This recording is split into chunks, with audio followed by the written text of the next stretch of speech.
Theresa May has suffered the most humiliating parliamentary defeat in modern history. Last night, her Brexit plan was defeated by a margin of more than 200 votes. But before the British Prime Minister could recover from that, another day of turmoil lies ahead of her. She is due to face a no-confidence vote in a few hours from now. Let's tell you more about the Brexit vote first. Last night, the British Parliament, after a heated debate that lasted 5 days, put Theresa May's Brexit deal to vote. The May government lost it by a crushing margin. 432 MPs voted against May's Brexit deal. Only 202 MPs were in favour of it. This phenomenal defeat was worse than the worst estimates. What could be called an insult to injury, a large chunk of Theresa May's own party MPs voted against her deal. Soon after the result, the opposition called for a vote of no confidence against the government. I therefore, Mr. Speaker, inform you I have now tabled a motion of no confidence in this government. And I'm pleased that motion will be debated tomorrow, so this House can give its verdict on the sheer incompetence of this government and pass that motion of no confidence in the government. Meanwhile, the clock is ticking for the United Kingdom. If Theresa May survives this no-confidence vote, she has 3 days to present her Brexit Plan B. Britain is scheduled to leave the European Union on the 29th of March this year. If there is no deal by then, that is the 29th of March, it will trigger a complete and abrupt breakup of the UK with the European Union. It's a no-deal Brexit then. This situation could create chaos at British ports and borders. There could be a shortage of certain food items and medicines. If there is no deal, it could kick up a recession in the Great Britain. Moving forward, Prime Minister Theresa May has promised to hold a dialogue with senior lawmakers from all sides, but she has also told Parliament that MPs must keep their expectations realistic. The opposition, led by Labour Party leaders, is calling for fresh elections. Ahead of the no-confidence vote, Labour leader Jeremy Corbyn grilled the Prime Minister on a track record in Brexit, essentially calling the Conservatives incompetent. This government has failed our country. It cannot govern, cannot command the support of most people facing the most important issue at the moment, which is Brexit. They failed again and lost the vote last night. Isn't it the case, Mr. Speaker, that with every other previous Prime Minister faced with the scale of defeat last night, they would have resigned and the country would be able to choose the government that they want?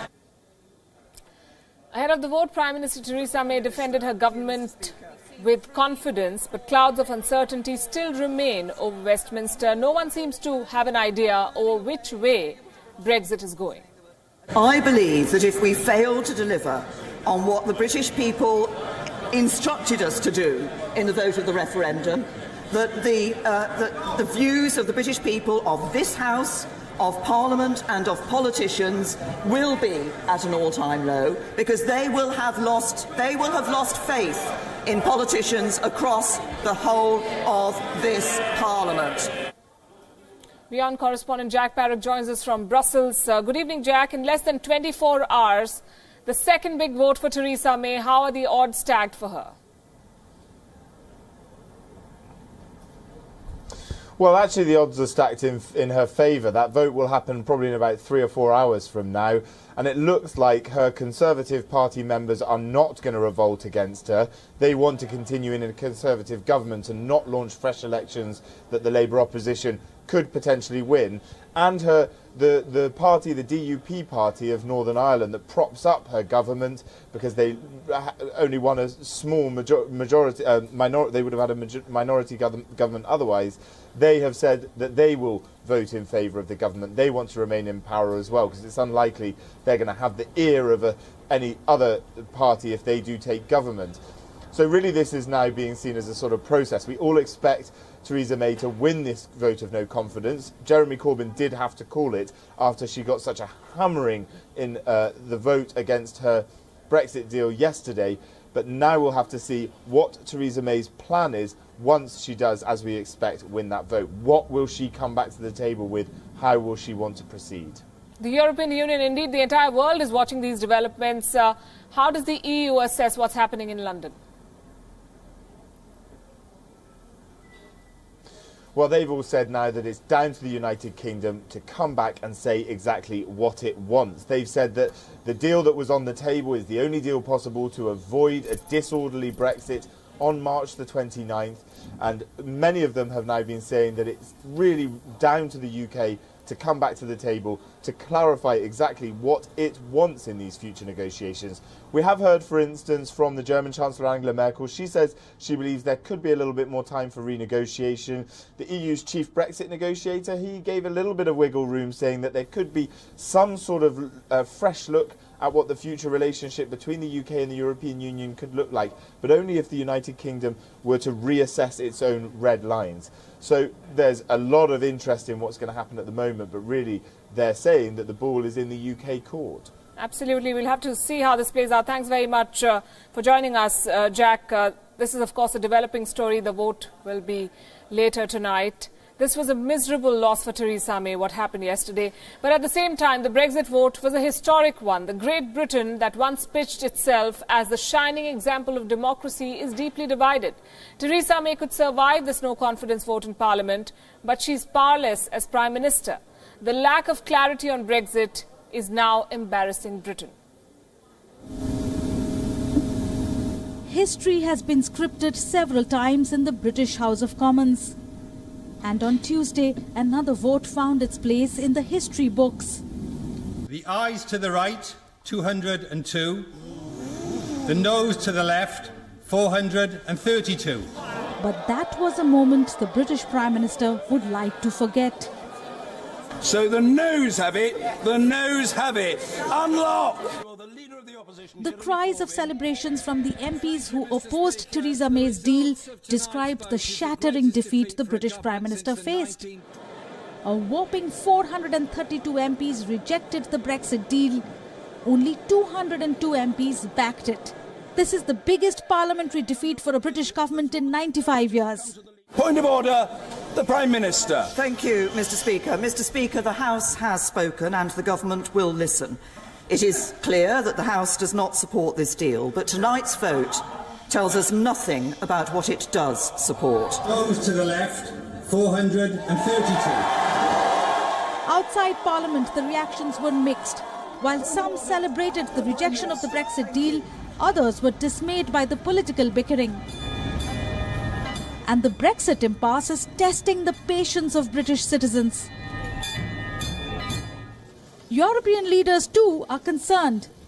French President Emmanuel Macron, who was trying to simmer the anger of Yellow Vest protesters in Normandy, paused his great debate to respond. Il nous dit aussi beaucoup dans la période que nous vivons de ce que des référendums qui paraissent sympathiques peuvent créer. C'est que c'est un référendum qui a été manipulé de l'extérieur par beaucoup de ce qu'on appelle les infox aujourd'hui, où on a dit tout et n'importe quoi, puis après on a dit non, débrouillez-vous. Et bilan des courses, c'est pas vrai. On a menti aux gens. German Chancellor Angela Merkel expressed regret over her British counterpart's defeat in Parliament. But she said the choice is now with the British people. Meine Damen und Herren, ich bedauere sehr, dass gestern Abend das britische Unterhaus dem Abkommen zum Austritt Großbritanniens eine Absage erteilt hat. Wir glauben, dass es jetzt an der britischen Seite ist und die Premierministerin. Theresa May's options are running out. And it doesn't seem like the deeply divided British Parliament will play ball. So even though Theresa May is still in control of the government, she has definitely lost it when it comes to Brexit. Bureau Report, Wion, World is One. The impasse over Brexit has given hope to those who are demanding a second referendum. The clamour is growing for a people's vote to determine the fate of Brexit. While the idea is gaining momentum, a second referendum could prove to be another nightmare for the British authorities. Before the historic Brexit vote in the British Parliament, activists raising a demand for a people's vote on the Brexit deal pulled off an eye-catching stunt. A model dressed up as Theresa May was seen on top of HMS Brexit that was heading towards an iceberg. The activists who pulled this off claim that a people's vote is the only life ring out of the Brexit mess. Theresa May is sailing the HMS Brexit straight at an iceberg. It's clear that Brexit is a sinking ship, and she has a life ring there, which is a people's vote, a public vote, to go back, see what the public want to do, and then get on and do it. Those to the left, 432. Theresa May's loss in the British Parliament has given fresh energy to those who campaigned to remain in the European Union. Supporters of a second referendum celebrated outside the British Parliament after the Prime Minister suffered a humiliating defeat. It's a resounding victory. We're very glad that the deal was voted down. Personally, I would have preferred the Parliament to have taken back control and have revoked Article 50. But I'm very happy. This is a first step. We need to have a people's vote. There needs to be a choice on the ballot paper between remain in the EU and Theresa May's deal. The political impasse over Brexit is making several British citizens angry. The demand for a second referendum has found the backing of several lawmakers. The most prominent of them all is Scotland's First Minister, Nicola Sturgeon. First of all, I believe now is the time to stop the Article 50 clock, to take away any risk of the UK crashing out of the EU without a deal on the 29th of March. And secondly, legislation should be brought forward to take this issue back to the electorate. Parliament has had 2.5 years, and the Government and Parliament has failed to deliver a coherent, workable Brexit deal. It's time to put this back to the people in another referendum. But amid the chaos, there are some genuine concerns over the idea of a people's vote. There's a feeling that such a move could lead to public anger that may very well spread onto the streets of Great Britain. So far, the Prime Minister has been adamantly opposed to another referendum. But as Britain's Brexit nightmare continues, refusing to pay heed to this demand may prove to be a costly mistake. Bureau Report, Wion, World is One. A giant mess. That is perhaps the best way to describe the political bickering over Brexit. Former Prime Minister of Britain, David Cameron, the man who called the Brexit referendum, was perhaps confident of securing another win. He was hoping for a positive result of the Scottish referendum. He lost the vote by a razor-thin margin. In hindsight, he should have just bargained politically and not taken such a complex issue to the people. A similar story is playing out in Macedonia. Last week, the Parliament passed a constitutional amendment to change the country's name to the Republic of Macedonia, the Republic of North Macedonia. And let me give you a brief background before I move forward. This issue dates back to 1991. The present-day Macedonia and northern Greece were earlier part of a Roman province called Macedonia.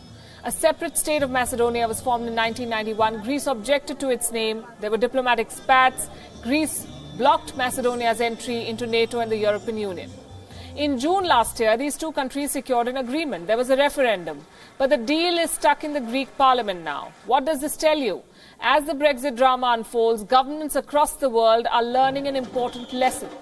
Referendums reduce complex issues and problems to binary choices, yes or no. They allow populists to get a platform to launch into fear-mongering, and voters perhaps get a chance to punish a government for something else altogether. India is preparing for the general election, and let's bring you the very latest from India's political pulse, on India's political pulse. The political drama in the South Indian state of Karnataka seems to be slowly fizzling out. Two of the Congress lawmakers in Karnataka, missing since the weekend, have returned to the state. Both denied that they had struck a deal with the Bharatiya Janata Party, but reports of poaching attempts are still doing the rounds. A senior leader of the Congress party in the state claimed that he was aware of what transpired in Mumbai and how much money they were offered. Even Chief Minister H.D. Kumaraswamy said that all the dissident MLAs were constantly in touch with him, but he says he's confident that his government will not be shaken. My number is actually sufficient number is there with me. Why I have to operate with BJP MLAs? Everything is okay now, sir. Everything is under control, don't worry. Yes, sir. Cool again, be happy. Yes. The Congress has even called for a legislature meet on Friday and claims that all its lawmakers will turn up. The party has claimed that the BJP was attempting to destabilize the alliance government and capture power through what it calls Operation Lotus. Remember, this was the term coined in 2008. Operation Lotus, when the BJP engineered defections of opposition legislators to ensure that its government headed by Mr. Yediyurappa remains stable. But the BJP has levelled a counter-allegation now. The party claims that Kumaraswamy's Janata Dal Secular is trying to poach its lawmakers. It has even ferried all 104 of its lawmakers to a luxury resort in Gurgaon near New Delhi. The official reason was that the party was preparing these leaders for the coming national election. So as this coalition in one South Indian state was feeling the heat, the outlines of another possible coalition were taking shape in another state. Telangana Rashtra Samiti Chief K. Chandrasekhar Rao reached out to Andhra Pradesh's YSR Congress party today. A high-level meeting between leaders of the two parties was organised as KCR continues his efforts to forge a non-Congress, non-BJP front ahead of the 2019 poll. The Telangana Rashtra Samiti, the TRS, is the principal opposition party in Andhra Pradesh, while the TRS is currently in power in Telangana. If this coalition comes through, these two parties could work together to fight elections on 25 Lok Sabha seats in Andhra Pradesh and 17 in Telangana. Telangana Rashtra Samiti's chief has already held talks with the Chief Minister of West Bengal, Mamata Banerjee, the Chief Minister of Odisha, Naveen Patnaik, Janata Dal leader and former Prime Minister H.D. Devegowda. He's also spoken to former UP Chief Minister Akhilesh Yadav and DMK leader M.K. Stalin.